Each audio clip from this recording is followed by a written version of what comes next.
Hello, welcome to the channel Wise Stories. Enjoy watching. The weather was dreary, it was raining heavily, seeping into the souls of the city dwellers with invisible darkness, making them even angrier, more irritable, and intolerant towards each other. Amidst those fleeing from the downpour, pouring from the sky like a curse, there was a small barefoot boy, about 12 years old, who was in a kind of an oblivion. He was wandering aimlessly, dragging his feet through puddles, nervously avoiding people. The city roared, splashed, and thundered, the wind howled, and not a single living soul paid attention to the slender figure lost in this chaotic metropolitan flow. Completely soaked, the boy, whose name was Miguel, found his way to the outskirts and noticed some abandoned building. It seemed to be either an unfinished construction site or an uninhabited structure left to decay. The first floor was cluttered and messy. Old rags, trash, bottles, and glass shards dangerously littered the surface that was once a floor covered in brown paint. In one corner, Miguel noticed an old iron bed with a greasy mattress and a dry blanket. He crawled into this refuge, curled up, and instantly fell asleep while the unprecedented rain continued to pour. In his dreams, Miguel saw terrifying scenes from his life, fragments of his father's curse-laden words. He jerked and sobbed in his sleep but couldn't wake up. In reality, Miguel Navarro was not an orphan. He had been living with his father since he was 5 years old. However, he couldn't get used to the fact that his mother had abandoned him. Memories of a carefree childhood with both parents suddenly gave way to beatings and humiliation. Why did his mother treat him so cruelly? It was an unbearable time. Miguel's father, Pablo Navarro, had moved to a new apartment with a young woman and told Miguel to call her mom, while his beloved mother, T, who had protected him from his father's anger, had disappeared. Pain and resentment settled in the child's soul. His stepmother despised him, schemed against him, lied to his father, claiming that Miguel didn't listen, behaved badly, insulted others, and even had fights. Pablo Navarro, who was a retired officer, loved his son. Fate had given him his son in his late years, but he never showed his feelings. Over time, Miguel became convinced that his father hated him. For any mistake, the former serviceman severely punished his son, taking a long, heavy whip and firmly teaching the unruly boy a lesson. Such discipline was considered necessary for nurturing the spirit, but from Miguel's perspective, it was just unbearable trauma. The first blow was excruciating. One day he woke up, and his mother was not there. His father didn't explain anything and silently went to his study. The little boy thought that his mom would surely return soon, but by the evening, she was still nowhere to be seen. When he asked his father, the man took out the whip and punished his son. A man doesn't ask foolish questions. You should remember that. But why can't I? Before the boy could finish, the whip struck his back, and in pain, grief, and humiliation, Miguel stopped asking anything. He just waited for the day when the door would open and his mother would walk in. Then he remembered 5 sleepless nights, a week-long fever, unfamiliar men's voices, and a bright white room with soft beds. Kind nurses in white coats visited the boy. One of them asked about his father, trying to assure him that he wouldn't be given away, but his father had to explain how they treated the boy at home. Miguel remained silent, as if he had suddenly forgotten how to speak. It felt like an endless number of days and nights had passed. The family moved, a new mother figure appeared, and his father continued the harsh upbringing.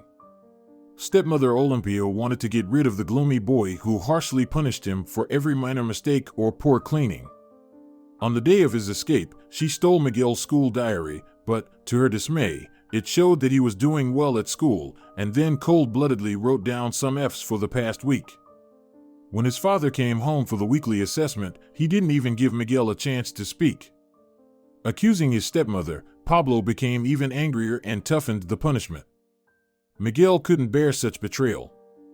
"Dad, she's lying, and you believe her, not me. You never believe me, never listen to me, you only tell me to shut up. You better silence her. You are not a father to me. Not a father. I hate both of you." The boy wriggled out of his father's grip, skillfully evaded him, and dashed barefoot out into the rain. Then he was running without looking back, exhausting himself, sobbing inconsolably for a long time. In this way, the boy found himself on the streets, yearning to disappear, to die, but never to return again. On that day, his father didn't report to the police, but he called his school teacher. The teacher praised the boy for his diligence and excellent academic performance. She chatted for 10 minutes, describing what a wonderful boy Miguel was. Pain pierced through Pablo, and he had a lump in his throat.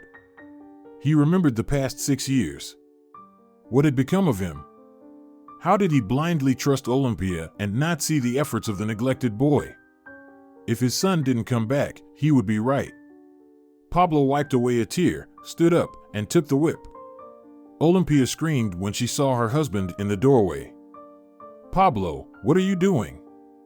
You've been lying to me. What are you talking about? I've never." She didn't have a chance to finish as the whip struck her face, leaving a red mark. The woman screamed in horror, recoiled, and tried to escape, but Pablo blocked her way. "Tell me the truth right now. You know, I tried my best to be your son's friend and helper, but he just hates me. He thinks that I'm the reason his mother left. I just wanted to live in peace and harmony, without arguments and resentment, but Miguel never listened to me.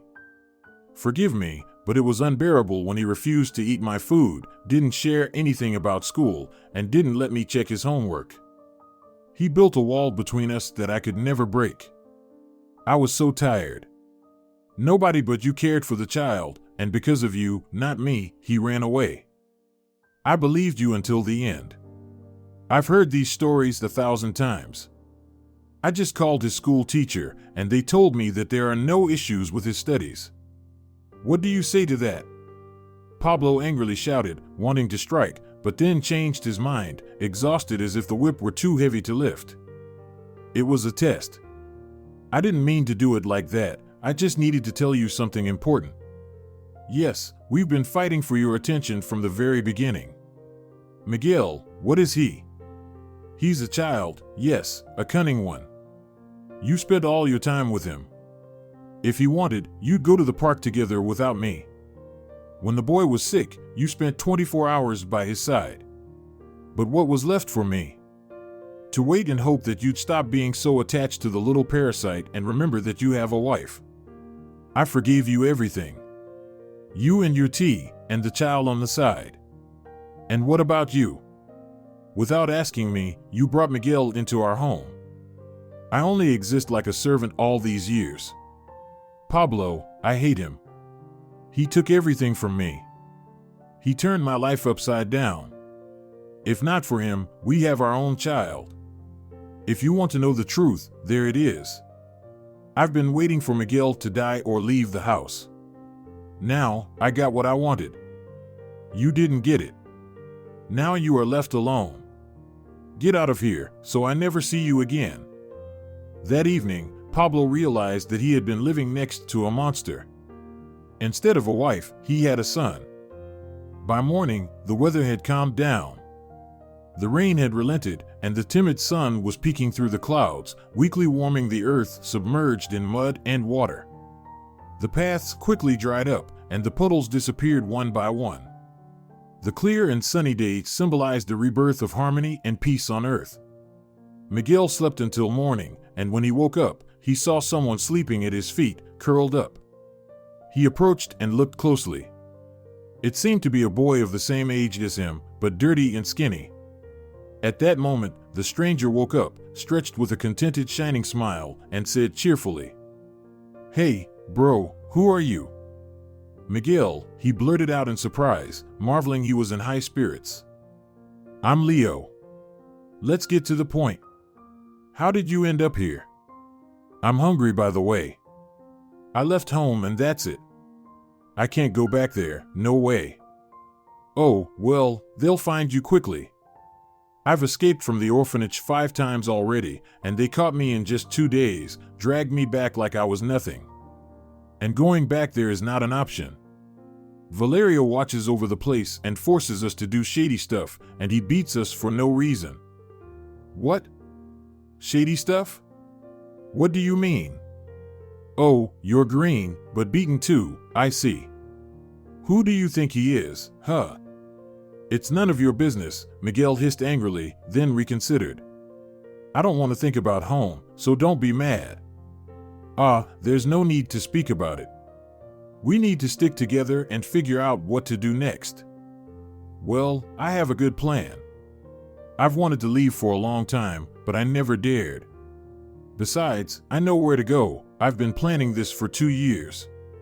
I just didn't want to run like this without a plan. All right, we'll see if you're really smart. I'll go to the nearby canteen. Maybe I can get some food there. And why are you barefoot? That's not good. They'll spot you, and someone might call the police. You stay here. They won't report me. They all know me and don't bother. I'll be right back. Wait up. Leo hurried away. His cheerful voice, almost bald head, and clear blue eyes were striking. He had met many boys like him in his life, but this one was running around, chattering, not caring about anything. After a while, the boys were munching on a plump bun, split in half by Leo, and drinking water from a bottle. They alleviated their hunger for a bit. They shared their future plans. The boy from the orphanage seemed to be glad to have found an unexpected friend in misfortune. He was Leo's first grateful listener, unspoiled by life, even though anger still dwelled within him. Leo, here's the thing. We need to get to my place. I have the keys. I always carry them with me. I have a zippered pocket in my pants. Listen carefully. Don't take anything from the kitchen. We'll get what we need later. Make it look like nobody was there, so they won't suspect anything. Got it? I got it. But why am I risking it? Wait, I said I've been wanting to escape for a long time, and I made some preparations. You just need to bring me a book from the shelf, The Adventures of Robinson Crusoe. It has an address and my documents in it. We'll go there.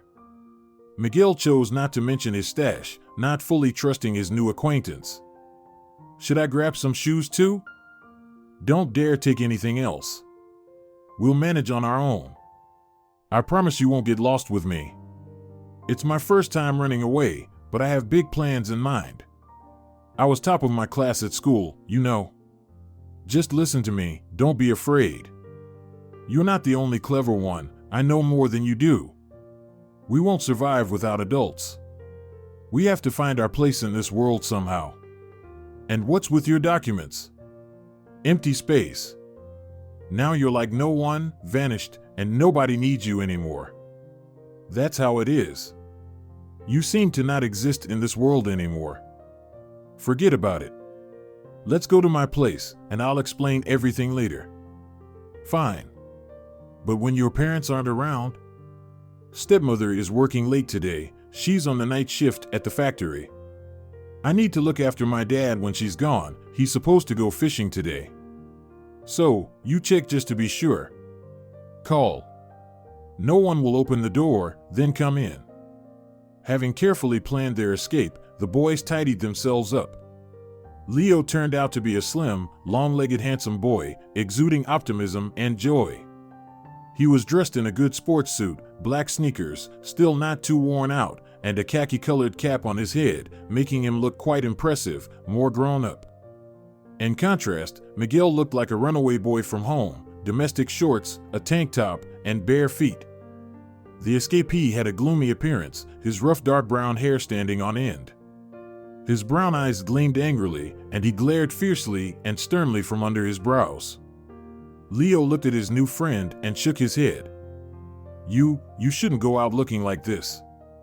They'll figure something's wrong right away. I walked through half the city like this yesterday, and no one paid attention to me. That's because people weren't looking at each other yesterday, they were searching for shelter from the pouring rain. People become absent-minded and indifferent in the rain. But it's sunny now. Everyone is walking slowly and scrutinizing each other. Oh, hold on, at least put on my sweatshirt, and I have an extra t-shirt too. Miguel reluctantly got dressed, zipping up his clothes, but he looked a bit strange. The long jacket almost covered his short shorts. Glancing at his friend, Leo chuckled but decided to let Miguel join him. They made their way through the back streets where there were fewer people. Together, the boys returned to Miguel's home, where he gritted his teeth in anger. Leo glanced at his new friend, thinking that his soul was dark, and he seemed quite hostile. Had he made the right choice in teaming up with him? Pablo wasn't home. He had been at the police station since morning, refusing to leave until they started searching for his son immediately. "When did your son disappear?" the officer asked coldly. "He left home yesterday and hasn't returned," replied Pablo.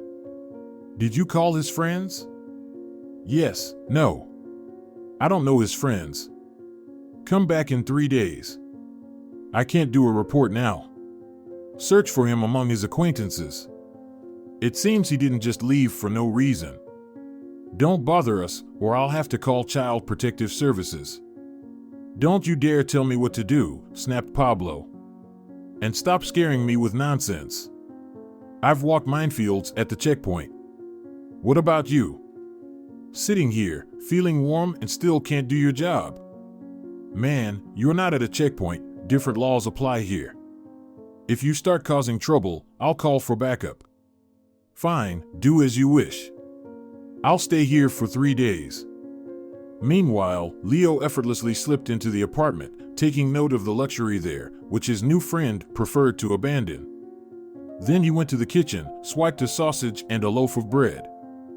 Finally, he found the required book, grabbed the shoes from the hallway, closed the door, and returned to Miguel.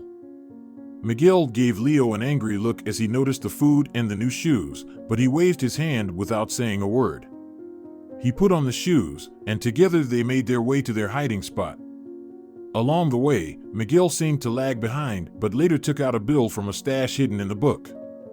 With this money, they bought juice and then retreated to an abandoned building. After a satisfying meal, Leo was unusually cheerful. He secretly admired Miguel, who had told him about his school earnings. "So, my friend, we can go anywhere," Miguel concluded, not bragging about the sum he had. "But it's not that simple. We can take a night bus. They are searching for us now. I once rode to the next city among the luggage in the trunk. Well, they're busy loading from one side, so you can sneak in from the other side and hide in the huge compartment at the bottom. They won't notice if you're quiet. But where are we going to go?" "We'll go to my grandmother's. My father and I were there a couple of times. Since then, he hasn't talked to her. Marlene doesn't listen to anyone. She's gone wild, pouring her sorrows into alcohol. My dad doesn't visit or care for her anymore. She's been alone for 2 years. I was there once, when our class went on a hiking trip. I asked for permission and walked all the way to my grandmother's. She didn't recognize me and kicked me out. She's begging now, just to get some handouts, and then drinks it all away. The neighbor told me about it. So why do we need to go to your grandmother then? You are such a fool. She's my relative, supposedly my legal guardian. We'll register you as my brother. Don't worry, I'll buy you the necessary documents. Grandma doesn't remember anything, she'll confirm everything. She'll do anything for money. Just give her some cash, and she'll help us with whatever we want. But your father will find you quickly. We'll hide, we'll pay the neighbor too. What does she care about me? I'll tell her that things are tough for me, and so on. We'll study here. Got it? We need an education, otherwise, we won't have a chance in life. It'll all work out fine. But won't the teachers report to my dad? Let them report. I told you we'll hide. For a week, a month. My dad will understand that I'm studying. I don't want to see him. But we need to get our school documents. Don't worry, I'll figure everything out. Let my grandmother request a transfer to another school. It's possible, I checked. And what about me? I need to think about that. You know, you won't need to study, you'll work for me, doing various tasks. You'll be my business partner. I'm listening to you, and I can't help but think that it's better to endure Valerio at the orphanage and try to get an education myself. That's right. And you, with all your cunning and anger, you only care about yourself, and I'm just a servant, like a courier. How is this better than being in the orphanage? They feed us there, and then they'll give us a place to live. And what guarantees do you offer? What if I run away? Deep down, I know it's wrong. You're a coward. In the times of difficulties, you want to go to the place where it's always calm and stable.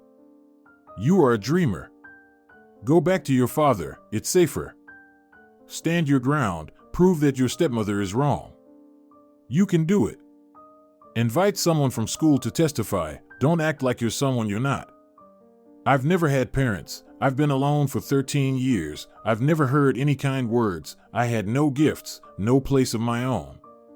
I've never known any other life, class, canteen, and a rag in the hallway, year after year. That's hopelessness. Look at me, I'm not angry like you. I'm here for you. The world isn't my enemy. No one is to blame for my loneliness. Who gave birth to me, God will judge them, I've forgiven everyone. And what about you? All dark and angry. Leo spoke calmly, without sorrow, even quietly and humbly. Then he raised his voice with conviction and ran away swiftly, leaving Miguel to snort and shake his head. He had no time for this pitiful, timid, and somehow offensive, smiling boy. Miguel had firmly decided to go to his grandmother's village, buy her favor, and hire a caregiver if needed. He had a stash of almost $1 million, brand new bills saved in parts over the years on a children's account. His father was unaware of the scheme since the card was provided by a local classmate. Keeping money on the card was risky, after all, it was someone else's account, but Miguel loved cash, and only it gave him a sense of security and satisfaction. Leaving the city was decided upon right away. The runaway bought a backpack, packed food, a smartphone, it was with a pawnshop SIM card, spent a long time choosing a sweater with an internal pocket to keep the money close to his body, and decided he would need 2 sweaters. In the first pocket, he put the money, zipped it up, and then put on a hoodie over it. He chose white pants, making him look more powerful and imposing. At night, he sneaked onto a bus, hiding among the luggage. After 3 hours of shaking, the boy finally emerged when someone retrieved their luggage at the next stop. The driver shouted something after him, but he sped away. He could have walked the rest of the way, but the night scared him, so Miguel found shelter in an unfinished store where none of the workers had yet arrived. At dawn, the boy continued his journey and reached the village an hour later. He didn't get lost, thanks to the navigator he had activated on his phone, and he had already studied the map of the area. He knew the area well, having absorbed the geography lessons perfectly. The grandmother's house looked forlorn, with an overgrown garden even in the middle of June. The gate was ajar, barely holding up. The boy glanced around, saw a brick path leading to the house, and lifted one brick to create a hiding spot. He wrapped the money in a plastic bag, buried it in the hole, covered it with soil, and then closed the brick, leaving only a few bills in his pocket. The door to the cottage was not locked. As he opened it, a horrible, old smell of sourness, urine, and moonshine hit him. Leaving the door open, the boy opened the windows and removed the black, dirty curtains. Then something heavy fell on his head. Good thing I hid the money, he managed to think before falling to the floor. A formidable figure of a grandmother stood above him. She was wearing some intimidatingly colorful dress. "Who are you, and why did you break into my house?" she demanded. "Well, Granny, you're still not bad," the boy replied. "I'll beat you right now." "No need, Granny, I'm your grandson, Miguel." "Miguel, you're not welcome here. Get out immediately." The combatant Granny raised the poker again, and the boy crawled under the table, but then carefully looked out and started saying softly, "Oh, you're quite the poet, but listen to me first. I didn't come empty-handed. I brought you a gift." "Well, come here then, show yourself." "It's good that something finally came into these hands," she said. Miguel sighed and emerged, understanding that she must have had some alcohol in the morning. "Marlene, here's what I brought." The crafty boy pulled out various sweets, a box of chocolates, cheese, sausages, and sprats. Well, that's good. That makes a difference. Sit down, and I'll make some coffee. Marlene looked around and realized that there was no boiling water. The kettle had broken a long time ago, and dirty dishes had been left since yesterday. The pot was occupied. Miguel decided to take care of it and please the old woman. He sat her down on a rickety chair and rolled up his sleeves, putting water in a basin to wash the dishes. He kept busy for an hour and then heard a terrible crash behind him. Marlene had fallen asleep right there, still holding the sausage in her hands. She was snoring peacefully and showed no sign of waking up. The boy walked around her, thinking that reprimanding her would be impossible. So, he placed a pillow under her head and covered her with a blanket. From that day on, he took care of his grandmother, and she took care of him. The strict upbringing from his father had taught him how to manage a household and not to fear hard work. After cleaning the dishes, the boy swept the house, wiped the floors as best as he could, threw the curtains outside, and decided that he couldn't deal with the dirt alone. He also changed the beddings, which surprisingly turned out to be crisp and clean. He made himself comfortable on the decent-looking couch in the living room. The joy of being independent and not facing unfair punishment filled his soul. In the kitchen, he had to work the longest. He took out 2 bags of trash to the yard, unsure of how to dispose of it later. He cleaned the fridge, threw out spoiled pickles and leftover food, and decided to go to the store.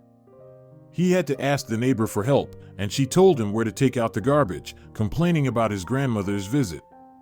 Then she escorted him to the store and helped carry the groceries, grumbling about wastefulness. Miguel quickly established his rules, giving the woman some money and sternly stating that there would be no refusal, and he would decide whether payment was necessary for any service. Returning to the cottage, he unpacked the groceries and wondered what to do next.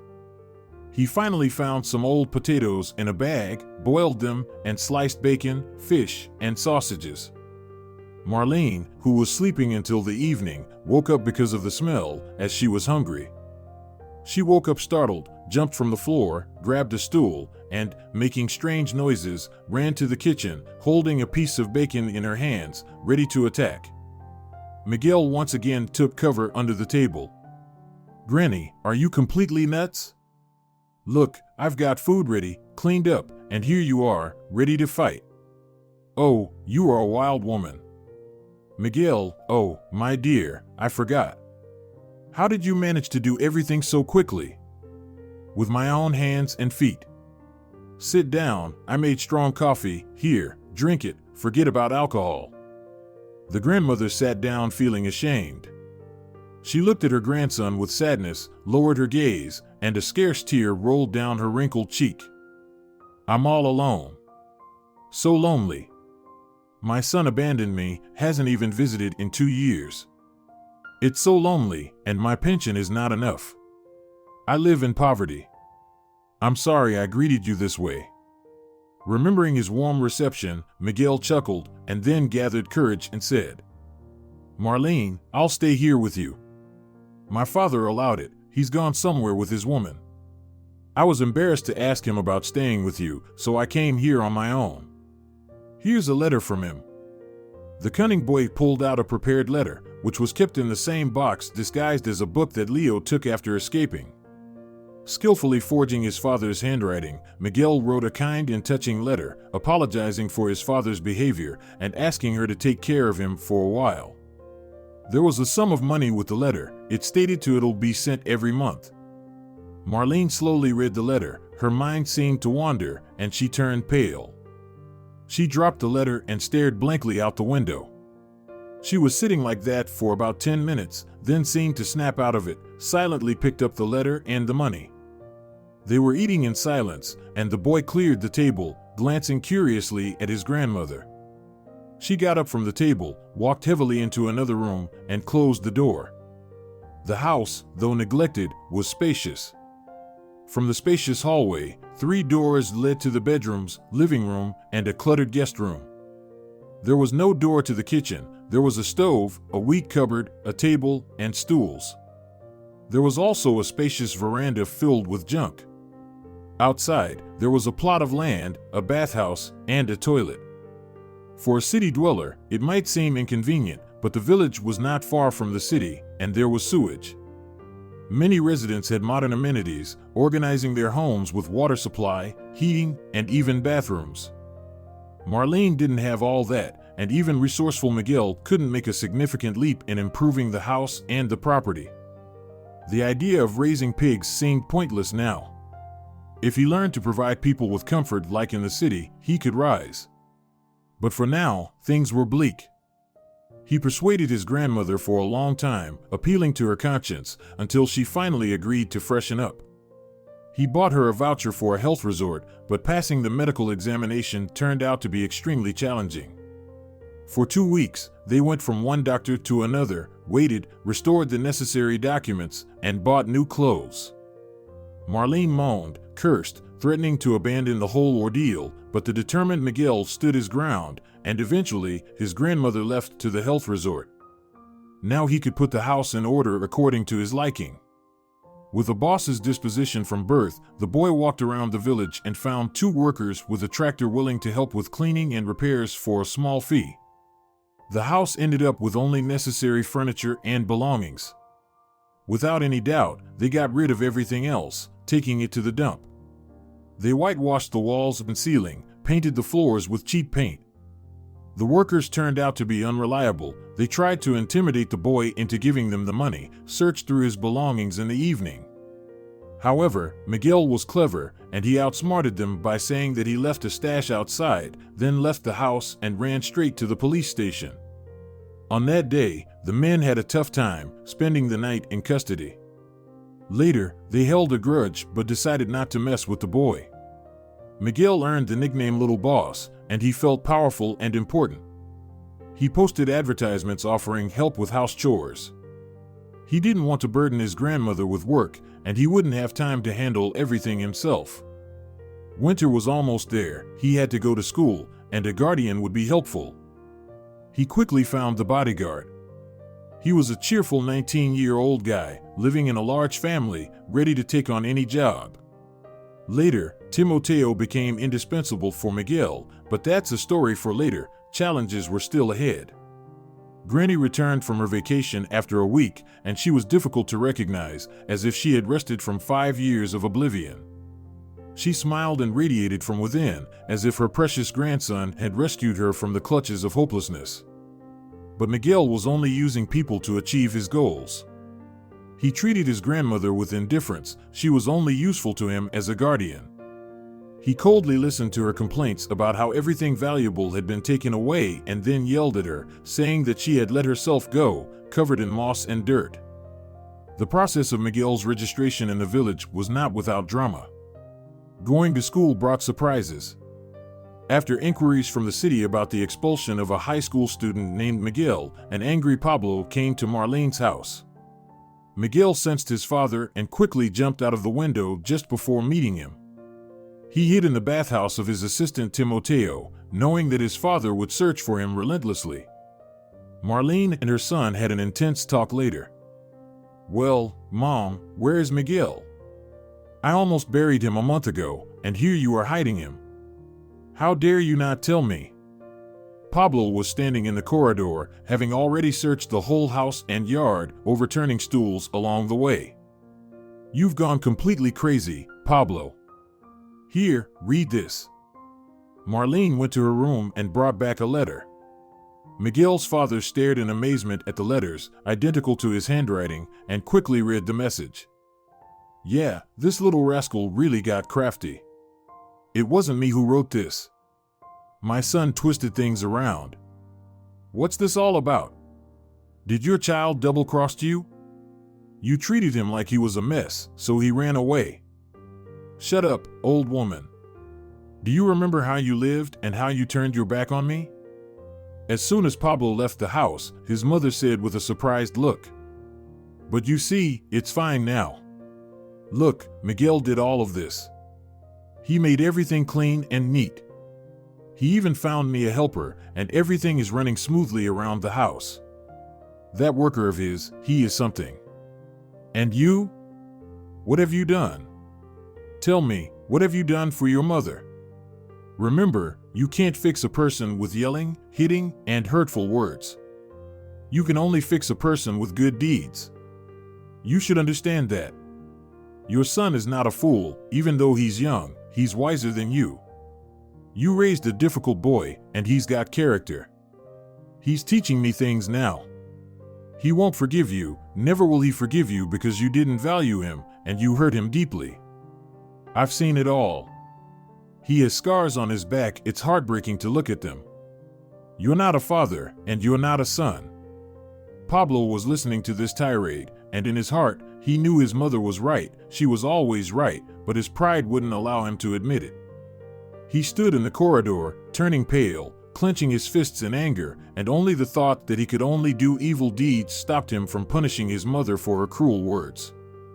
He kicked the door with his foot, stormed out, searched the yard again, went to the neighbor, asked for Timoteo's whereabouts, and went to his house to interrogate him. The imposing, tall, and burly man towered over Pablo menacingly. Why are you coming here? This is a private house, I won't let my family down. Don't play games, where's Miguel? I just want to talk to him properly. I want to apologize. Things will be different now. Son, come out to your father, let's make peace. I know I was wrong. I admit it. Well, you visited Grandma and now it's time to come home. The man tried to force his way into the yard, pushing the owner. Timoteo sternly brandished an axe he had taken out of the shed and advanced towards Pablo. In that moment, a voice from above told, "No need. Leave him." Miguel stood on the sloping roof of the high bathhouse. "As you wish," the guy with the axe said quietly and stepped aside. Miguel, my son, I never thought I'd see you. Forgive me, my dear boy. Everything will be different now, let's make amends. I was wrong, I admit it. Come down to your father. I have no father. You should leave, man, you mean nothing to me. Otherwise, I'll jump from here. I'd rather die than live with you. And take the documents from the school and leave Grandma's place. I have everything I need, go away. Well, how can you say that? Everyone deserves a chance, you can't do this to me. You had many chances, it's over now. Miguel lifted his leg, as if he was about to jump down immediately. Pablo recoiled in horror and rushed away. His heart was torn with pain and sorrow. He lost his son, and he doubted he could ever beg for forgiveness. This time, he decided to leave everything as it was and let Miguel fend for himself. Without a father, in this village, without comfort or a computer. Where could the boy go? Pablo decided to visit his son later and left for some time. By September, nothing had changed. Miguel achieved what he wanted, he was registered at the school. A new chapter in the boy's life began. He appeared different from the other village boys, and they kept their distance, not wanting to be friends with the little boss. Miguel, in turn, arrogantly sneered at them, learning about his new business on his brand new laptop, which he bought for himself, and cherishing the dream of having his own company. He excelled in his studies, tried to offer help with studies to the local kids, but they just brushed him off. The villagers were indifferent to studying, they endured reproaches for not doing their homework, skipped school days, and roamed around the village. The strange city boy irritated them. In the beginning, they rejected him in their company until something peculiar happened. Waiting for a lesson on the outskirts, a gang of local boys decided to play a prank on him. The little boss came up with a cunning plan, summoned the gang's leader, and offered him a position as a bodyguard for a small monthly fee. Now, Miguel was not only protected, but he also had control over these useless boys. Money ruled everything. Over the next 4 years, that truth was proved for Miguel not once. Even at his young age, he managed to start a business. The idea came naturally, solving problems related to home comfort. Studying the intricacies, poring over books and encyclopedias, Miguel decided to start small with water supply and boiler installations. Timoteo went to the city and brought back a graduate student from the Communal and Construction Technical School, who was a promising and talented engineer named Samuel. He settled in Marlene's house, and though she grumbled, she didn't dare argue with her grandson. With his small team, Miguel took their first job while still attending high school, and it went well. They divided the profits among 3 of them. Elated by their success, the boy continued studying entrepreneurship while his team took on any job related to property improvement as well as household chores. Only his young age prevented Miguel from expanding and formalizing everything properly and opening an office. In high school, when Miguel turned 16, he passed his exams successfully and got accepted into a college of economics and law. During this time, his team nearly fell apart twice. The first disaster came from the city. A local businessman met with the young man and threatened trouble for his worker Timoteo.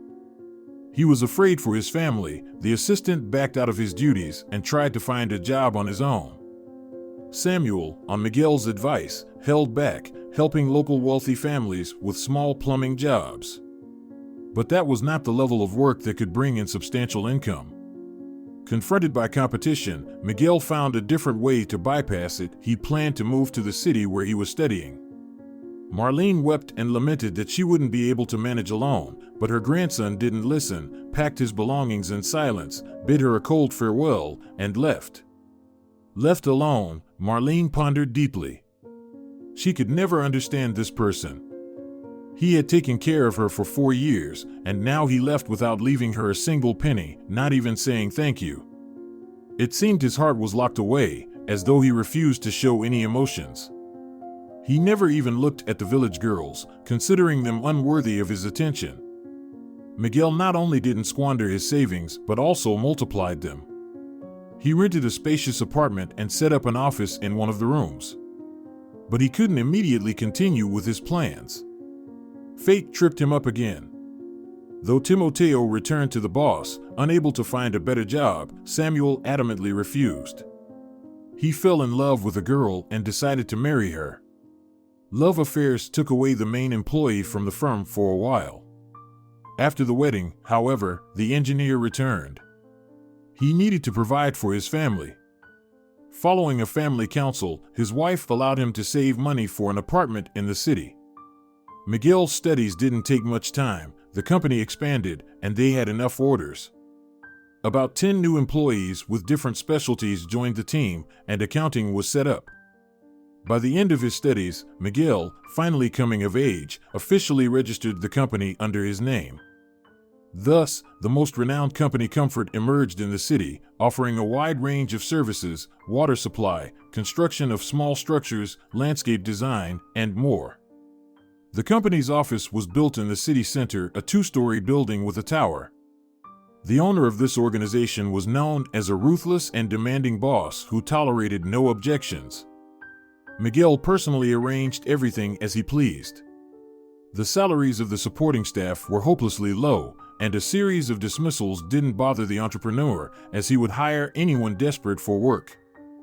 Timoteo regretted his return to the company. The owner seemed to forget all the good he had done for him. Miguel appointed an experienced military man as the head of the security department, while he assigned his loyal assistant as an ordinary guard. Timoteo couldn't forgive him for that. He attempted to meet with Miguel, but the latter curtly responded that if the position didn't suit him, he could leave. With a heavy heart, the cheerful, robust, and devoted Timoteo left for his family. He soon found a job as a forester and cut the former friend out of his life. However, the situation was different with Samuel, who had not only education but also was talented. Moreover, he was older than the boss and knew how to manipulate people.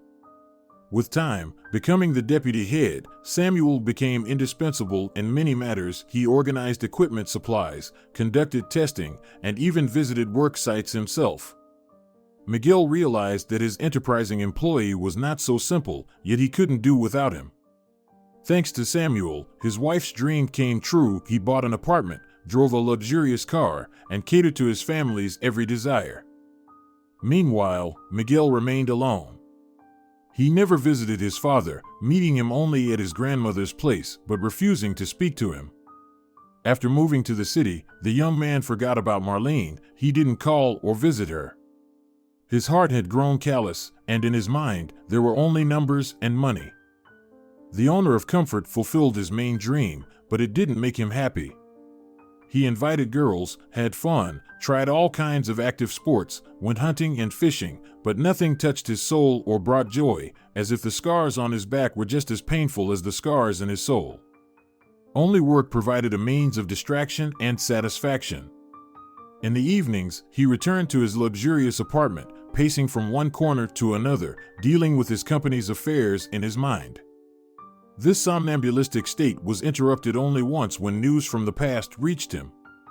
One day, Miguel personally went to a project site where the client insisted that both the designer and the owner himself attend. They arrived at a small house with a spacious yard.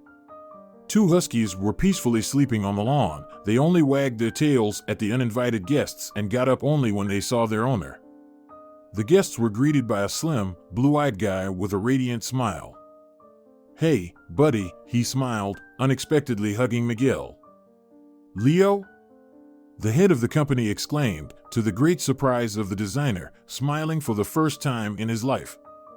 "I recognized you. Look at you, all important. But I knew you could do it. It's such a wonderful coincidence. I sold my apartment in the hometown and bought a house here. I was browsing the ads, and you were there, the owner of comfort. You looked familiar, and then I read the name Miguel. Come on, let your employee think about what can be done on the plot for now. Okay? We'll go to the house, let's have some coffee."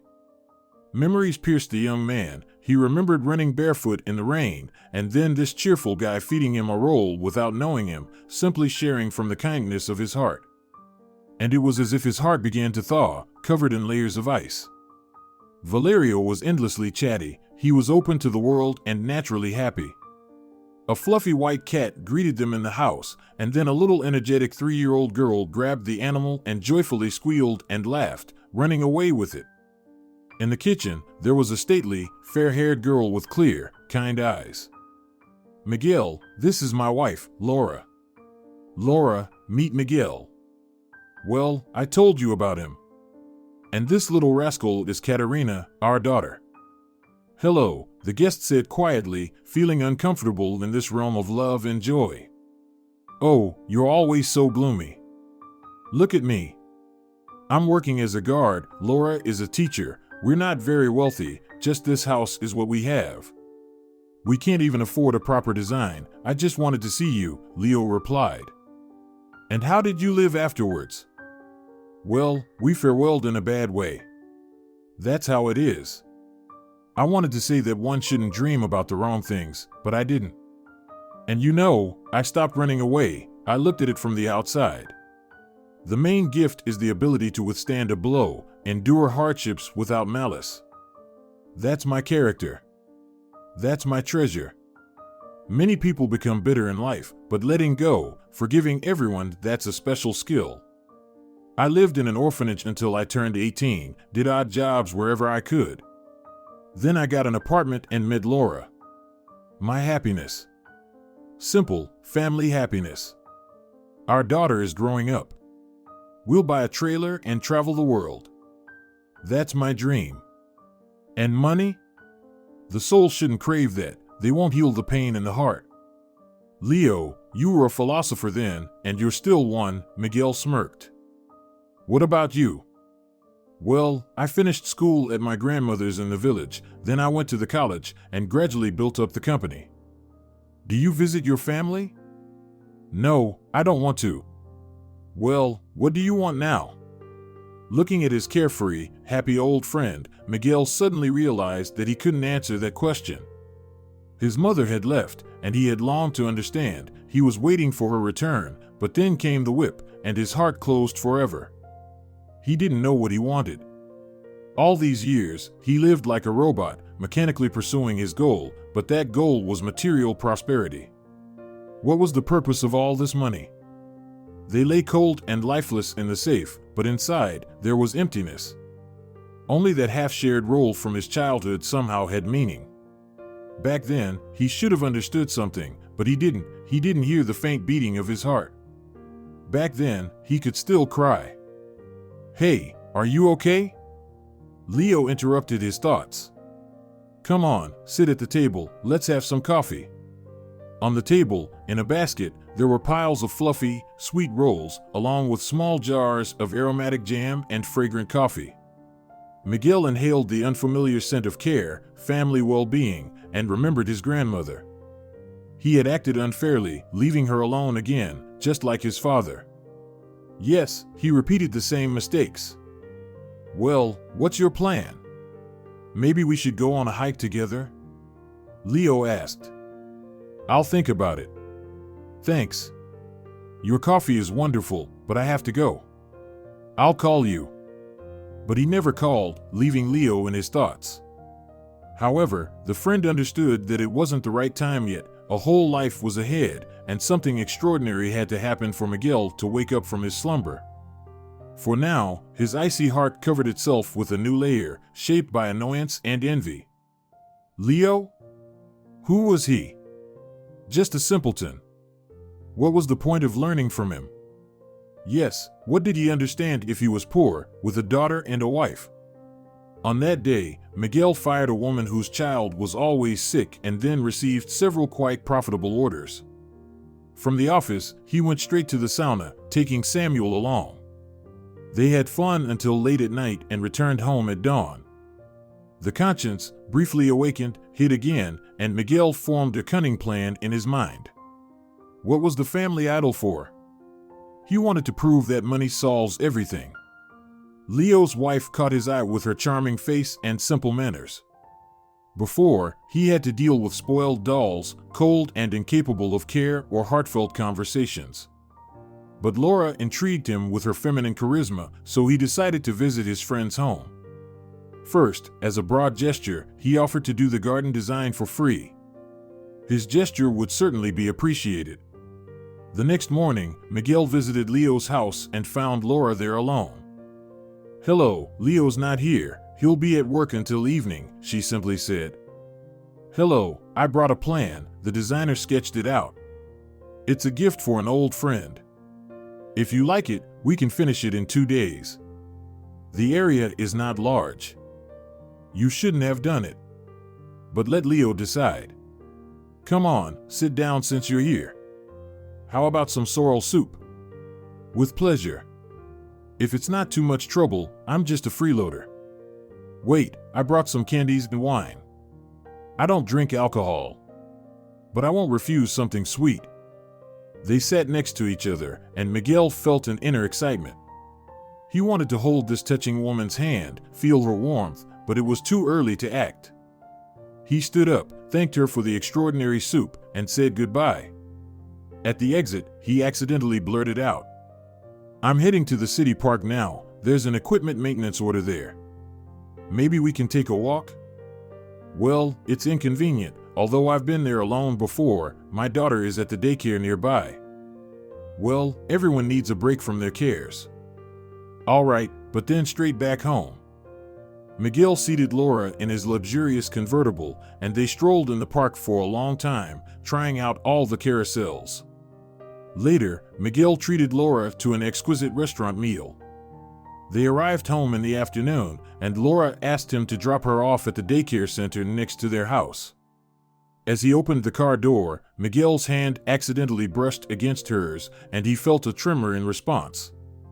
It was the first genuine emotion he had felt in many years. Laura rushed off, and Miguel returned to his cold, dreary home. The game didn't go as planned, and an unknown feeling began to awaken in his heart. For 2 days, the boss himself handled the minor project, the garden design. He visited Leo and gave orders, transported materials himself, and befriended the Huskies, Max and Molly, but he couldn't win over the cat. The darn thing kept biting and scratching him and then, having had enough, ran away. Meanwhile, Leo only showed up in the evenings and scowled, noticing the furtive glances Miguel cast towards his wife. But it was too late.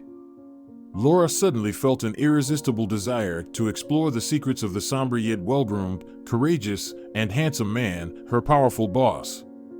As they said their farewells, the owner said to his former friend, "You should have always stayed away from me. Don't come again. You've confused Laura's mind. She's become a different person, as if you smeared her with your darkness. Don't ruin our lives, mine, hers, and think about my daughter.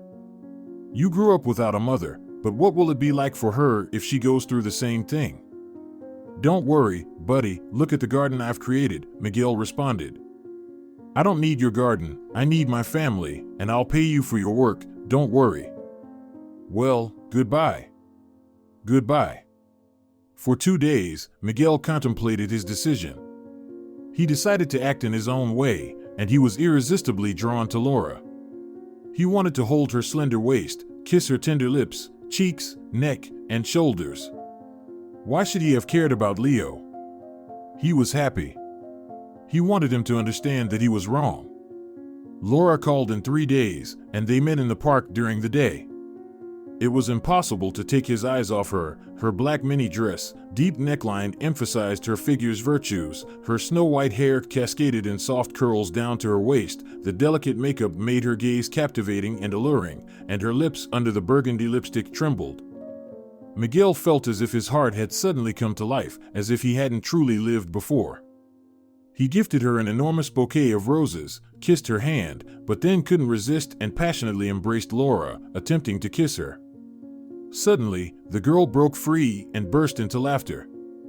"Oh, Mr. Gloomy Heart has melted.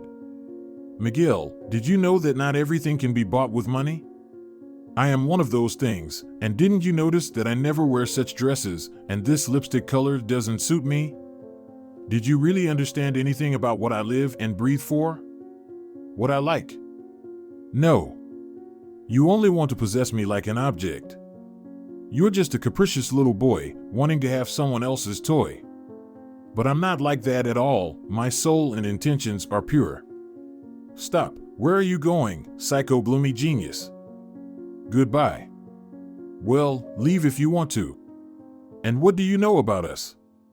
How he cared for me in the orphanage for 15 years, protected me, saved me, that he is my life and soul, my better half, and you, oh, wait, you were supposed to find your other half and understand that you can express your feelings, that your heart is alive."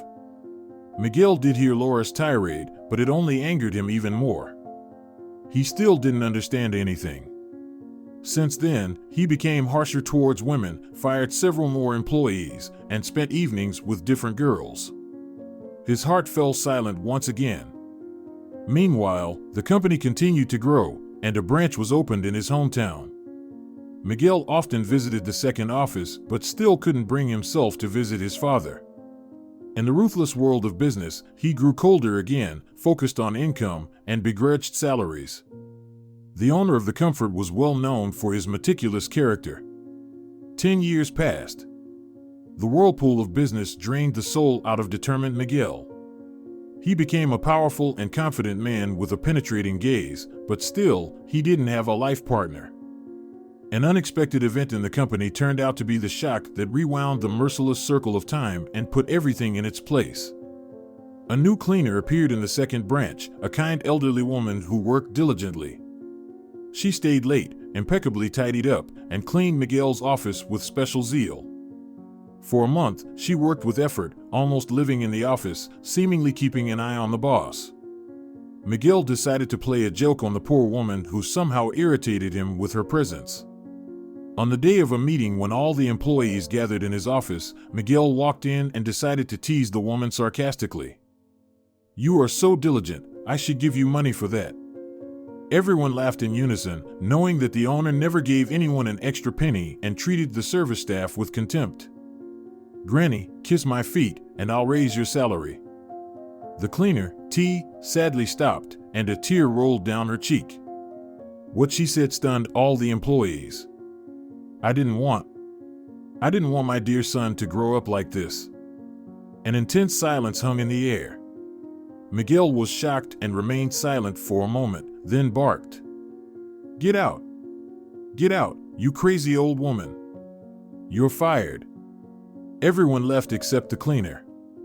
She took out a key, locked the office from the inside, and threw the key out of the window.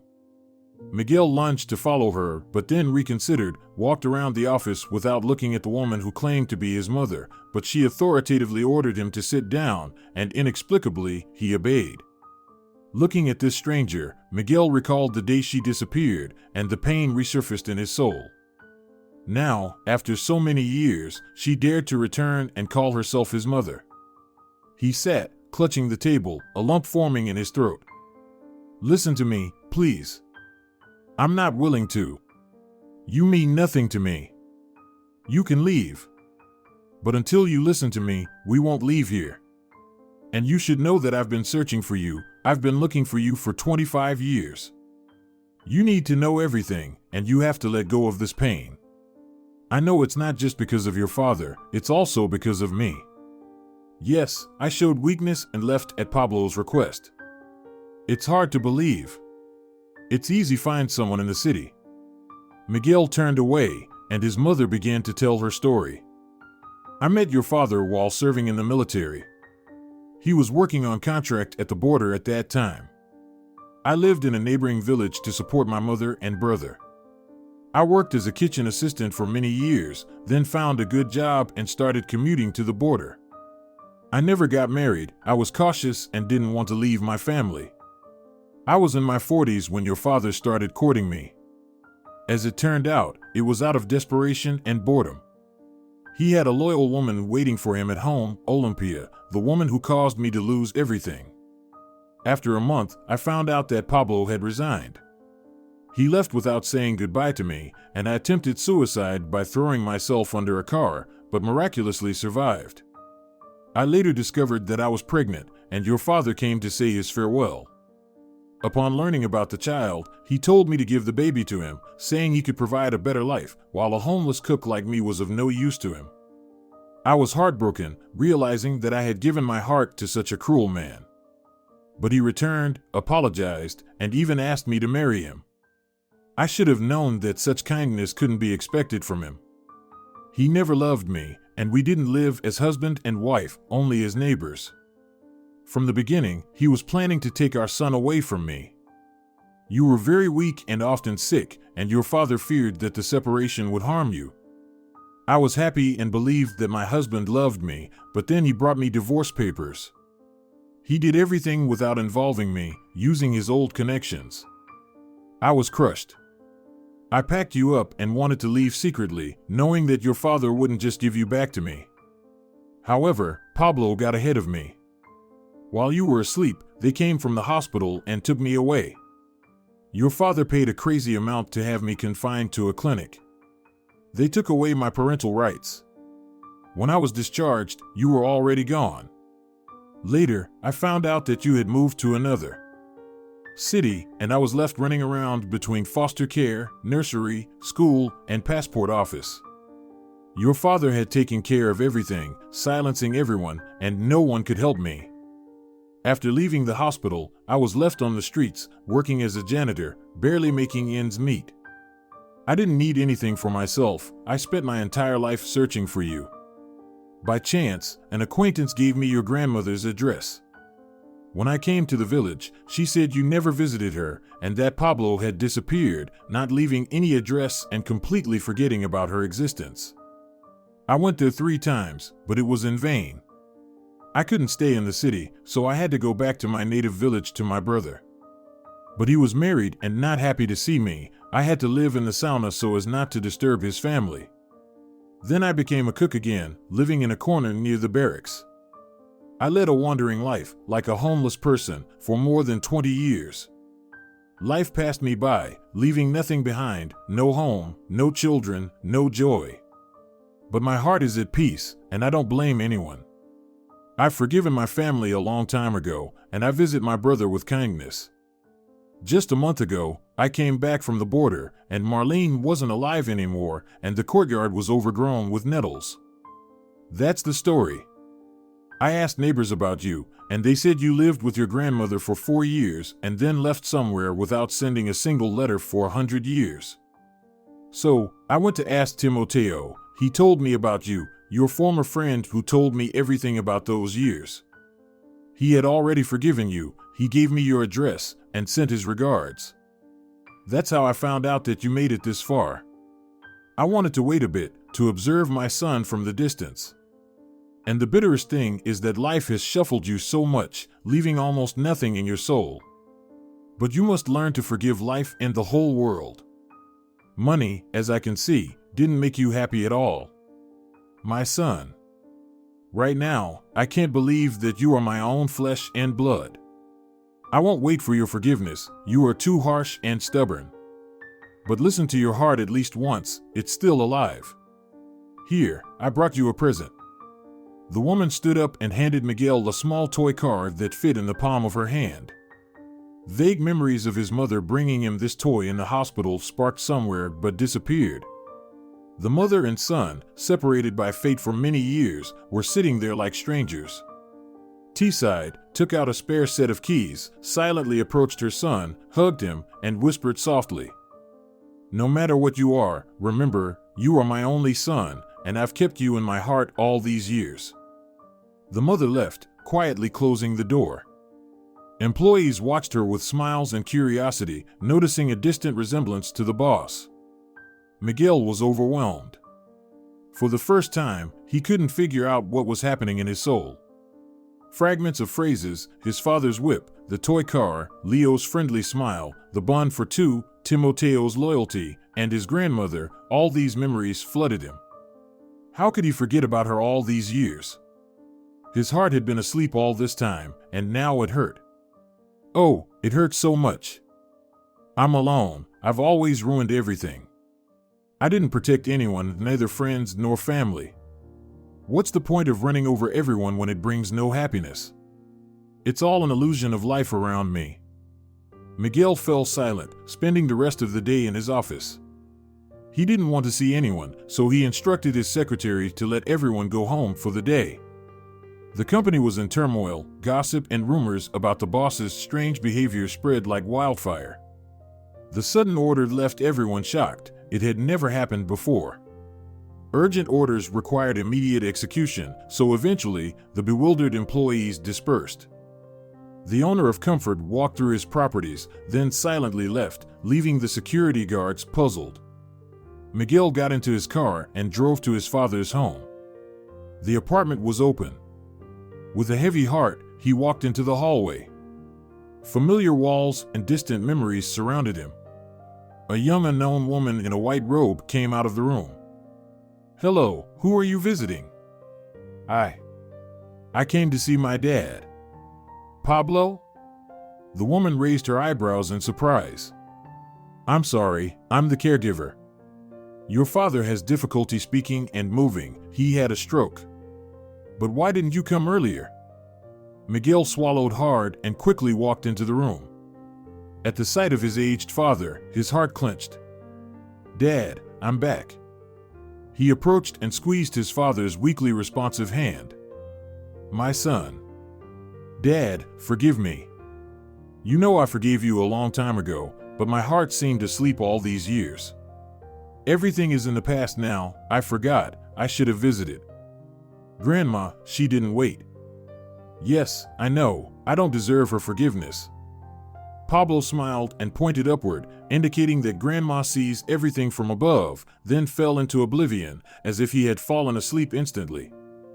The caregiver, watching this, wiped tears streaming down her face. "What's wrong with Dad? He gets tired quickly if he's too agitated or tries to talk too much. Let him rest. Would you like some coffee? How should I address you?" "Miguel."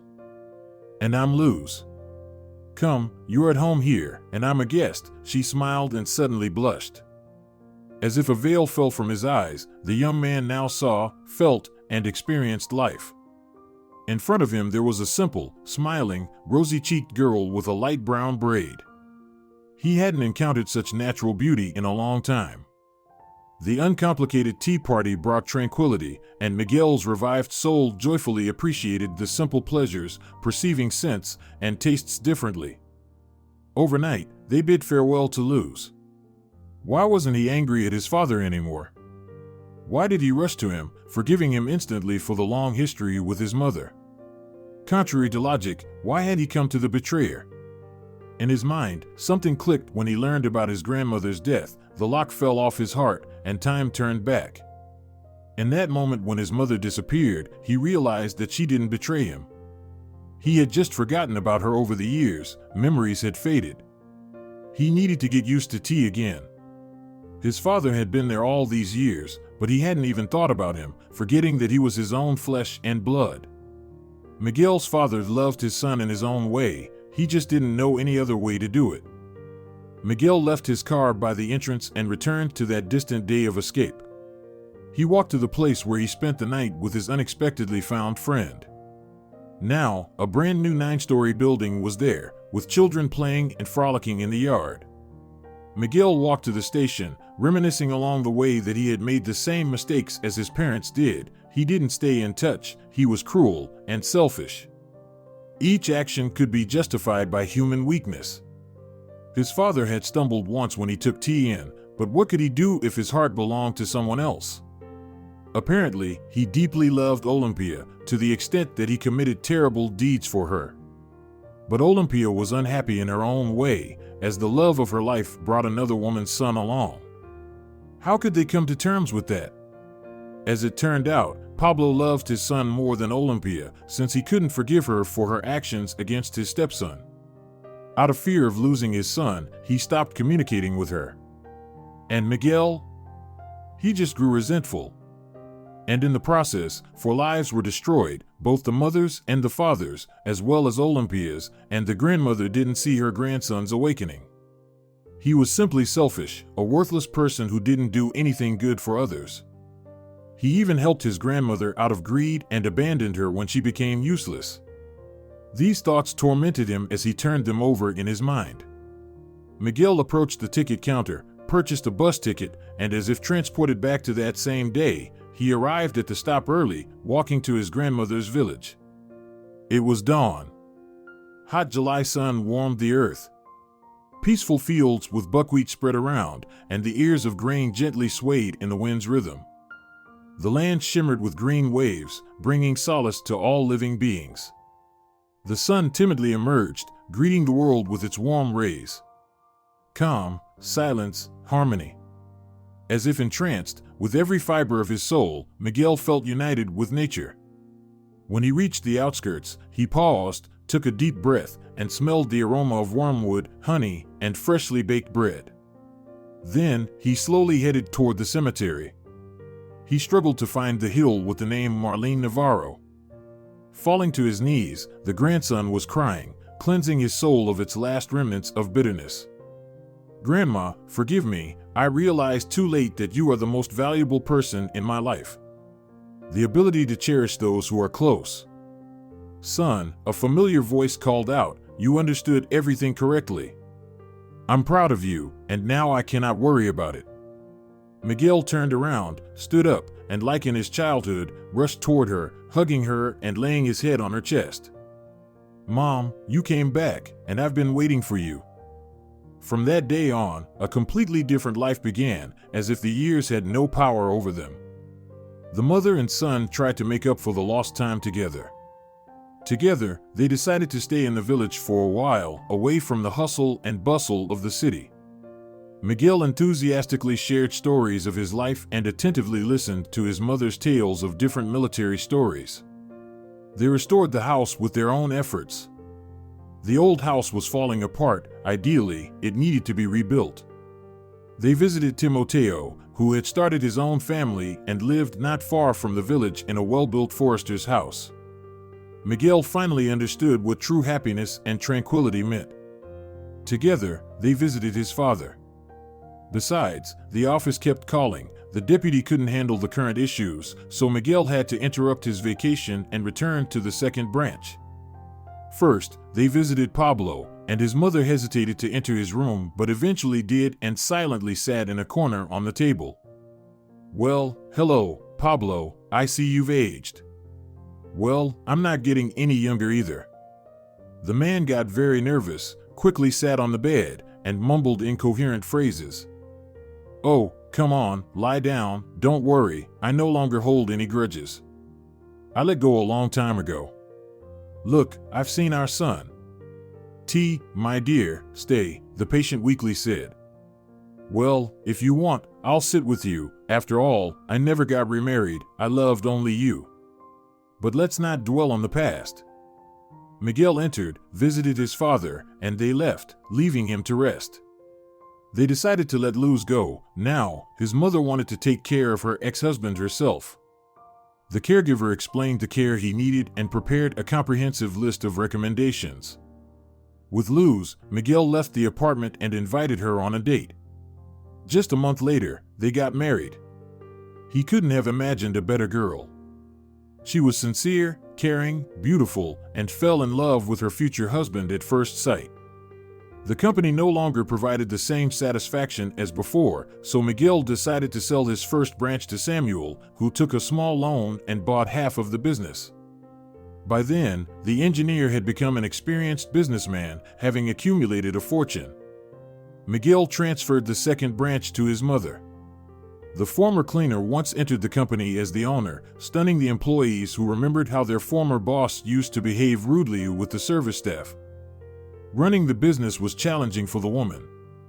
At first, she consulted with her son, but later, she hired a director. T divided the profits equally, transferring half to Miguel's account each month.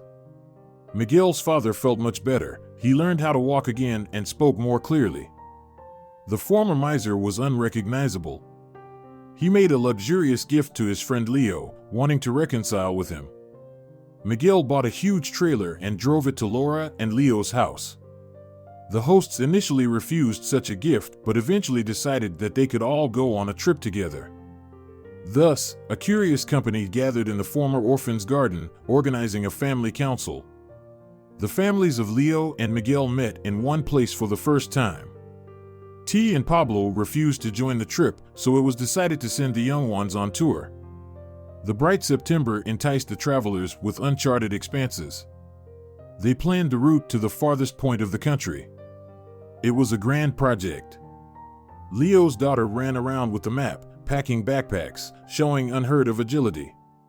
Only Luz was sad, trying to dissuade her husband from this venture. Miguel worried about living someone else's dream. He enjoyed the time spent with loved ones, but seemed to have no other dreams and lost the purpose of life.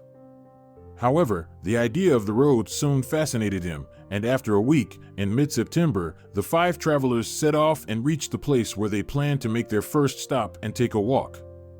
An hour later, the trailer stalled. Miguel noticed that Luz was noticeably nervous. The unfortunate start of the trip upset not only her, but everyone else too. They decided to hire a mechanic.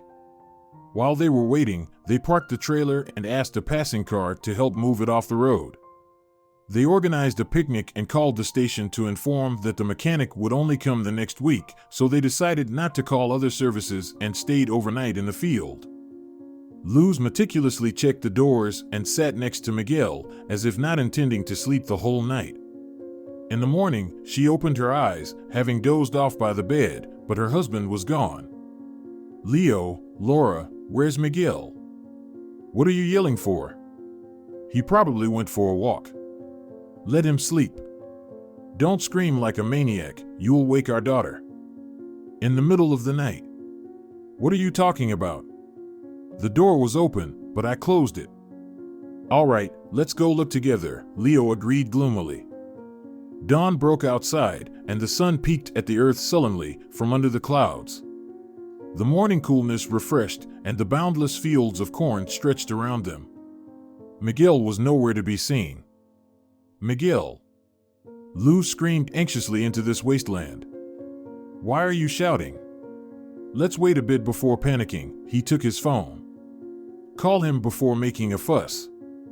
They returned to the trailer. Miguel's former boss's phone was inside, ringing listlessly. An hour passed, and Miguel did not return. He had disappeared into the night, leaving even his shoes and warm clothes behind. He left barefoot again, Leo said sadly. What are you talking about? Laura asked. Well, nothing. Some stuff. Maybe I'll tell you later. What should we do now? Mom, I'm hungry, Katerina, Laura, and Leo's daughter, interrupted the conversation. Wait for a bit, I'll make sandwiches, her mother brushed her off. We need to go back, Leo said convincingly. They had breakfast in silence, waiting for the city mechanic. They wandered around aimlessly. Finally, the mechanic arrived and had been working until evening but found the cause. Somebody played a joke on you, there's water in the fuel. You'll have to use another fuel, he said. The travelers gasped in unison. It was a deliberate stop due to someone's malicious intentions. They had a reserve of fuel in jerry cans, so the car was soon ready for the trip again. 3 phones received a message from an unknown number. With amazement, they read, "I have arrived in town." Miguel. No, it wasn't him who texted us this, Luz insisted. Well, he's quite a character.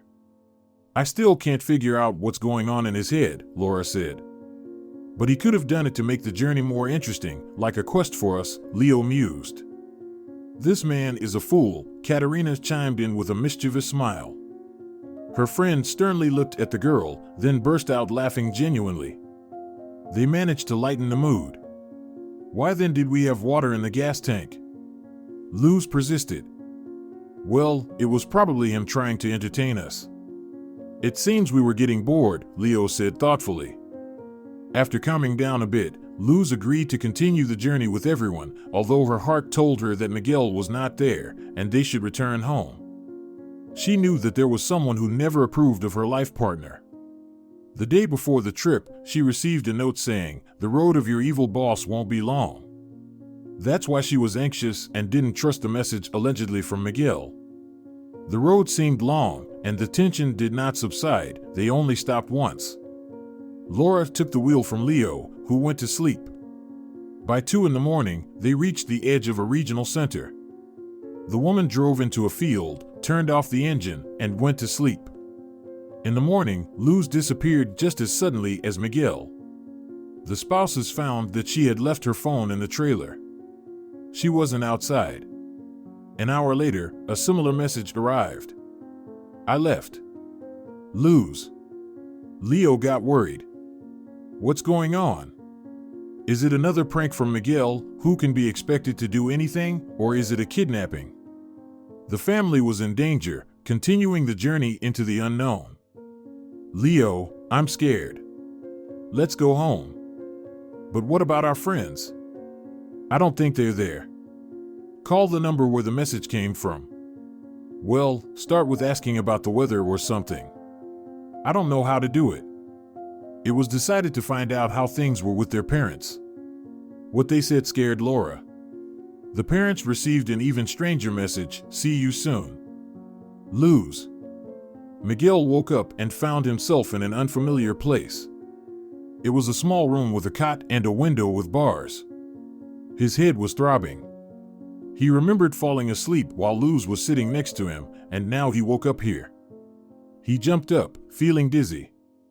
The door was locked, and no one answered when he knocked and shouted. Miguel was not visited for a long time. A small, nimble man threw him a piece of bread and left a jug of water without saying anything else, then closed the door. So, he was a prisoner. Soon, his family would be asked for a ransom or the company. He may have earned some enemies over the years. Miguel had no intention of sitting locked up in this small, stuffy room. He hadn't faced such difficult challenges for a long time, and this situation sharpened all his abilities. He peered outside and saw nothing but desolation around. No one was on the street. The bars were securely installed, and the door was locked. By evening, he felt weak and hungry. He finished the bread in the morning, and there were no new supplies of the food yet. Miguel took his predicament calmly, figuring out how to escape. When he heard the key turn in the door, he hid. With all his strength, he knocked down the visitor and rushed outside. In the dimly lit corridor, he dashed away, reaching the nearest exit and froze. There was no way out. He was securely packed in this gloomy place until the kidnappers got everything they wanted. With a joint council, Laura and Leo decided to stay in the city. While waiting for news, they visited the sites and tried the local cuisine. Katerina, however, became sad, not understanding where her aunt and uncle had gone. She felt that an enemy would come for her soon or, even worse, take her mom or dad away. She decided not to sleep all night and keep watch. The troublesome trailer, which brought so many questions, was heading back. Laura and Leo took turns driving the car. They sat together in the cabin, anxiously looking at the road. Taking a minute's break, they stopped to visit their daughter. Katerina was awake and handed her phone to her parents with horror. The screen displayed the message, "Don't go there. Protect Katerina." Laura screamed, convinced that her daughter would now be kidnapped. It seemed that someone invisible was watching them and just playing with their fate. So, we were on the right track. Someone really doesn't want us to return. They're leading us away from the city, so we won't get in their way, Leo said. Yes, but we need to be cleverer. We must leave the trailer behind. From now on, we should continue the journey by car, Laura replied. And what? Will we call a taxi? Yes, I think that's the best solution. The travelers parked the trailer in the nearest village and called a taxi from the city. While waiting, they decided to tidy up and gather necessary belongings. On the bed, Luz found a piece of paper with notes, the departure date, stopping time, the arrival of the master, and hourly calculations. Why would they need to write all this down? Leo wondered. After some thought, he folded the note and carefully inspected the belongings. He found it strange that Miguel's clothes and personal belongings remained in the trailer, while Luz's things were missing. It suggested one thing the woman had left on her own, so she might know something about her husband's disappearance. A taxi arrived, and the family carefully locked all doors before setting off in the opposite direction. Whatever Miguel was like, they needed to rescue him. It was evident that someone had kidnapped him. Nobody really knew who Luz was. She vaguely mentioned that she had recently come from a village, lived alone, and worked at the hospital. Pablo, Miguel's father, might know more about her. Leo decided to go to him with his family. T was surprised and shocked to see the travelers at the doorstep. What happened? Miguel and Luz disappeared on the way. You know, we called, but something strange is happening. They wanted us to go further, as if they wanted us out of the way. Soon, the family gathered in the kitchen to discuss the issue. They thought carefully, compared all the facts, and reread the notes. In the first one, Miguel was waiting in the city, then Luz ordered them to go back, and after there was a hinting at Katerina's kidnapping, they were told to continue the journey. This meant one thing: if they stopped looking for Miguel, they would be left alone. But Leo couldn't betray his friend. He decided to get to the bottom of everything. The family was in danger. If someone had been following the trailer, they must have seen that they returned home. Another equally worrying moment was Luz's strange behavior. She packed so few things for the journey that they fit into a small bag. Throughout the trip, she seemed nervous and overly distraught about her husband's disappearance. After she vanished, all her things disappeared as well. Leo looked meaningfully at Pablo and asked the question that troubled him. What do you know about Luz? Who is she, and why did she quickly get involved with Miguel? I didn't want to get involved in my son's affairs again. I thought Luz really loved him. What's wrong with Luz? Laura and everyone else stared at Pablo, awaiting an explanation. She is Olympia's daughter from her second marriage, my ex-wife. After our divorce, Olympia kept coming to me, wanting to come back, but I couldn't forgive her. She took my son away from his mother, and she separated us. Let's not talk about it. I'm also to blame for everything. Olympia was grieving and married her lover. Turns out she was cheating on me all along, couldn't forgive me for tea. While I was serving, Olympia raised our daughter, but then she left her with her lover. She ran between me and Luz's dad. That's how it was. I didn't live long with Olympia. We divorced quickly. Without thinking twice, she returned to her second family. So, I'm confused. Does this mean that you had your own families, and each of you could have had different destinies? Olympia wouldn't have abandoned her daughter or pursued an elusive happiness if you, Dad, had thought about your son from the beginning and hadn't deprived him of his mother. If you had let go of your Olympia right away. Oh, well, it's all in the past, Pablo said with a stern look. Olympia hid our daughter from me. I only found out after the divorce, and when I realized what a mess we had made, I was horrified. I even went to T's place to reconcile, but I didn't find her there or at her brother's. At that time, she was searching for Miguel everywhere and even went to my mother. What about Luz? How did she become your caregiver? Leo asked. Well, Olympia brought her to me herself. She visited me all these years, talked about otherworldly love, but I was too preoccupied for that. When I learned about her being Miguel's mother, that's when I got sick, and that's when Luz appeared. She courted me with zeal, asking about Miguel all the time. And when he appeared, she clung to him like a leech and captivated him, looking at him with her innocent eyes. So, it means that both his mom and stepmother teamed up for Miguel? Leo whispered thoughtfully. They want something from him. If they kidnapped our son, we'll soon find out, T said anxiously. What about Luz's dad? What kind of person is he? Leo inquired. He's some kind of simpleton, but he loves Olympia and his daughter. He seemed to work at the plant, Pablo replied. So, they were never wealthy. That means they needed money, Leo said and asked for Olympia's address. The gathering ended tragically. There was a knock on the door, T opened it, and a courier brought a small package. Leo rushed into the hallway and knocked the package out of the courier's hands. There was a loud bang, and the carpet at the doorstep jumped. The commotion turned out to be unnecessary. The weak explosive was meant to scare the owners without harming anyone. It was just a firecracker, Katerina exclaimed.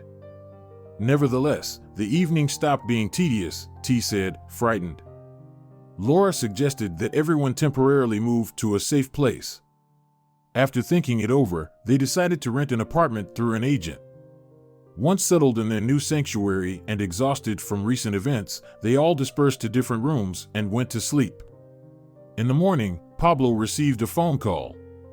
A cold voice demanded 10 million for Miguel's life. They were given a week to gather the funds. Miguel paced from corner to corner in his small cell. He had accepted his situation. There was no way to escape. At the end of the corridor where he had run, there was a room with vigilant guards. On the third day, they started feeding him better. He thought with melancholy about those who were condemned to death and were given the best treatment on their last day. The door clicked open, and a visitor entered the room. Miguel recognized the woman and shuddered with horror and disgust. There was his stepmother standing in front of him. The door wasn't locked, which seemed strange and suspicious. As if someone else was standing there. Olympia sat on a chair, looked at her former stepson with contempt, and said through gritted teeth, "You degenerate. Worthless degenerate, I hate you. My whole life has been a mess because of you. I wish you were never born. You and your slut of a mother should have died together." "Good afternoon, dear mother," Miguel smirked, which only infuriated her further. "Shut up. If it weren't for our daughter, you'd be rotting in the basement, chained up." "Daughter? So, I have a half-sister too." "How wonderful," Miguel said with a smile. "Well, you are very well acquainted with our daughter, and your arrogance will vanish in an instant," Olympia said as she motioned for Luz to come in. Luz entered the room with her head down, and when Miguel saw her, he screamed and sat on the cot. He seemed to have lost his ability to speak out of sheer astonishment.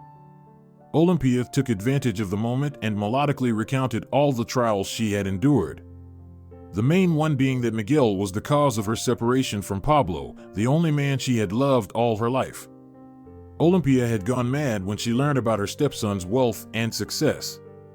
They lived almost in poverty, barely making ends meet, while Luz worked at the hospital to help her mother and father as much as she could. Pablo's illness came at the most opportune time for Olympia. She had a plan that she wanted to execute with the help of her daughter. At first, the plan seemed hopeless. The son didn't show up at his father's house, but then he suddenly appeared. Luz managed to charm Miguel. Olympia wanted to exploit her son-in-law's wealth through her daughter, but something unimaginable happened. The company was sold, and the second office was registered under the mother's name. Luz could be left with nothing, although she regularly shared her husband's money with her mother. Buying the trailer for her friend seemed crazy, but after some discussion, they decided to use it to their advantage. They decided to kidnap Miguel and demand a ransom from his family. They planned the escape routes. Olympia found a house abroad and planned to leave with her daughter as soon as the deal was done. Throughout the journey, Olympia followed the travelers. Luz opened the door, and her mother administered a shot with a sleeping drug. The guys hired for a substantial sum transported Miguel to the city, and then Luz successfully played the tragedy. At night, she packed her bags and left the trailer. They tried to scare Leo to dissuade him from looking for his friend on his own, but it was unsuccessful. In her heart, Olympia was afraid of Leo, who was an active man with lots of life experience and could find out the truth. She contemplated how to permanently eliminate him, even if she had to kidnap Katerina. Now it all depended on Miguel's family, how quickly they could gather the money for his release. Miguel listened to Olympia's insane plan and sadly watched Luz. She hid her eyes and wiped away tears unnoticed by her mother. She truly loved her husband and regretted giving in to her mother's persuasion. Those tears shed for him, a lost young man, meant a lot to Miguel. Olympia wouldn't be able to execute her plan. Love intervened, correcting the mistakes of those who wandered in darkness. The visitor headed toward the exit and told Luz to follow her, but for the first time, the daughter resisted.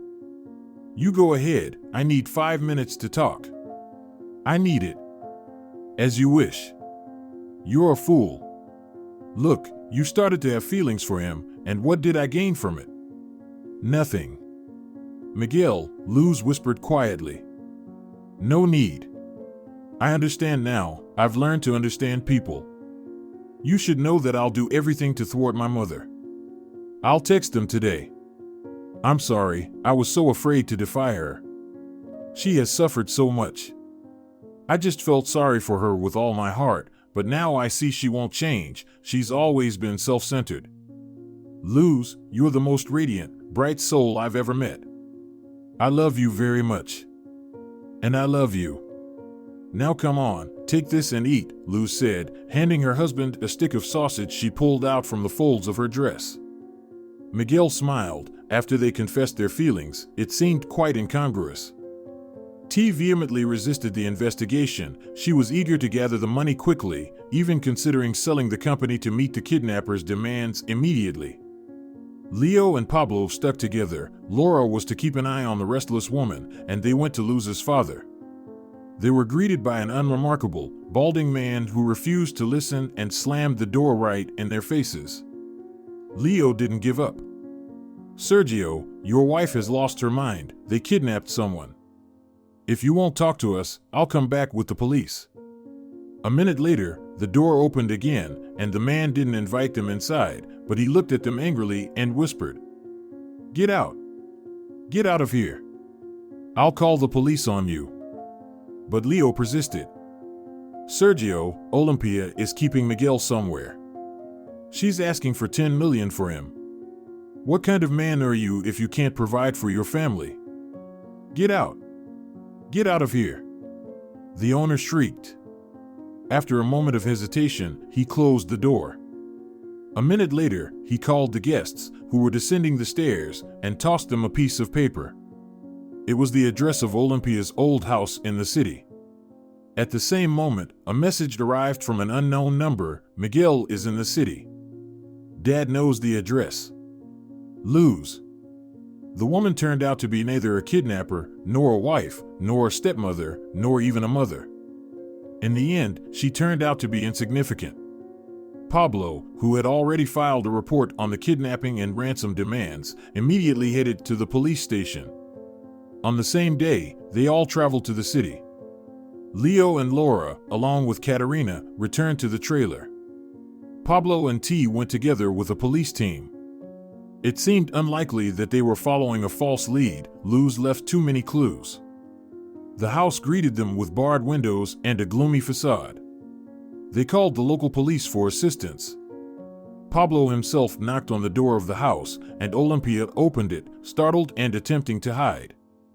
"Hello, Olympia, I've come for a visit. Will you let me in? What are you doing here, and why? Go away. I'll call security right now." "Oh, come on, dear, I just missed you." The man stepped forward and hugged the stunned woman. The squad began storming the building, and handcuffs were quickly placed on Olympia's wrists. Within 5 minutes, the would-be gangsters, hired by the inexperienced woman, were arrested, cursing their employer with every breath. Miguel was found in a distant room, looking thinner and weaker, but he appeared serene. In the evening, all the participants of the recent events gathered in the trailer. Miguel recounted what had happened to him during the past week. He listened as they searched for him and, to the surprise of many, said that he didn't hold any grudge against Luz, who turned out to be a weak and obedient daughter, blindly trusting her mother. Olympia was arrested along with her accomplices, but Luz had disappeared. In the morning, a message arrived: "I left. Luz." At sunrise, Miguel stepped out of the trailer and took in a deep breath of the boundless fields. It smelled of buckwheat, autumn, fallen leaves, and tranquility. The man immersed himself in the vastness of the fields, feeling the harmony of the entire world with ecstasy. His soul was calm and was waiting for the reunion with his beloved one. They continued their journey. If you're enjoying it as well, leave a like and subscribe to the channel.